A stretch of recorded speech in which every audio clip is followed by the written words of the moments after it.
दिन भर की दफ्तरी मसरूफियात से फरागत पाने के साथ ही घर की जानिब निकल पड़ा तो मामूल के बरखिलाफ मगरिब की अजान रास्ते में ही सुनी। खिज़ां की सर्द शाम और हल्की बूंदाबांदी से बदन ठिठर रहा था। इस पर गाड़ी के इंतज़ार में हर गुज़रता लम्हा अजीब बेकरारी सी पैदा कर रहा था। इस झुंझलाहट में हर गुज़रती गाड़ी का ताक़ुब करना सुकून रबा साबित हो रहा था। यूँ काफ़ी वक्त गुज़रने के बाद जब एहसास नाउमीदी जागने वाला था कि ताला खुल गया और मैं सवारियों से लथपथ एक बस में सवार हुआ। अपनी आदत से मजबूर मैंने भीड़ को चीरते हुए वस्त में जगह बना ली। जगह तो बनाई मगर तकल्लुफ़ कदरे नागुज़ेर गुज़रा कि गाड़ी के आगे बढ़ती गई और मैं अपनी ही सोचों में गुम, अपनी किस्मत को कोसने में मसरूफ़। ये क्या नहीं, वो हुआ नहीं, ये होना चाहिए, वगैरह वगैरह। मैं खुद को कोसने में महव था कि अचानक भरी गाड़ी में सामने की नशिस्त पर ब्रजमान एक जवान शख्स जोर से चिल्लाया, हाय आग। सारा हजूम जाग उठा और मैं जान के ईमान पाए सामने की तरफ लपका। देखा तो कोई आग ना थी मगर वो दुनिया की सितमगरी से मांद पड़ा चेहरा, आंखें अंदर को धंसी हुई, जर्द रंग गाल जैसे गुलिस्तान में खिज़ा आई हो, परेशान बाल, फटी पुरानी जैकेट, होंठ जैसे नाजुक कली पर झुलसने के आसार अब भी दर पे जान कश लगा रहा था। खुश्क आंखों से एक बार मुझ पर निगाह की। मैंने फ़ौरन रुख बदला क्योंकि उसकी निगाहों में बड़ी हिब्बत थी।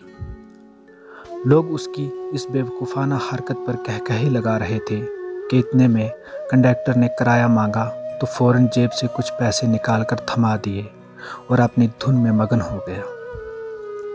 मैं मुसलसल उसे तकता रहा। वो हर अगले लम्हे के बाद सर खिड़की से बाहर निकालता और ज़ोर ज़ोर से चिल्लाता, हाय आग, हाय आग, और लोग कहकहे लगाते। मगर वो आतिश अफसुर्दा शोले तो देख चुका था, फिर इनकी आवाज़ों से क्या हासिल। शायद उसे भी सुकून मिल रहा हो जैसे मुझे उस गाड़ी में चढ़ते वक्त मिला था। फिर मैं अपनी किस्मत को कोसने लगा और ये जालिम बेरहम दुनिया को। मैं इसी कश्मकश में मुब्तला था कि वो अचानक खड़ा हुआ और चलती गाड़ी से कूदकर हाय आग के नारे बुलंद करते हुए गायब हुआ और सब इसकी परवाह किए बगैर अपनी बातों में मसरूफ़ हो गए। कोई कहता कि यह पागल था तो कोई वायरस कहकर नाक भवें चिढ़ाता। शायद मेरे पीछे भी कोई मुझे मनहूस पुकारता हो। मैं इसी सोच के साथ पिछली सीट के कोने में बैठा सोचता रहा, शायद यूं हुआ होगा इसके साथ, या किसी ने मेरी मंजिल का नाम पुकारा तो मैं जागा और अपने घर की जानिब कदम बढ़ाने लगा। शाम ढल चुकी थी, शहर पर तारीकी का गलबा हो चुका था। हर सू सन्नाटा, कहीं से किसी बच्चे के रोने की आवाज़ आ रही थी, ना परिंदे की चहचहाहट कि मेरे लाशूर में नागा हाय आग के नारे गूंजने लगे। इस शोर में ऐसी हिब्बत नाकी थी कि हर लम्हा मेरे कदमों की रफ्तार में इजाफा हो रहा था।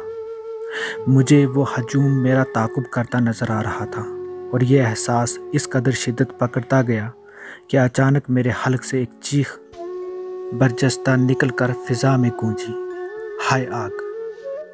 मेरे घर की रोशनी चमक रही थी और मैं पुरसुकून था।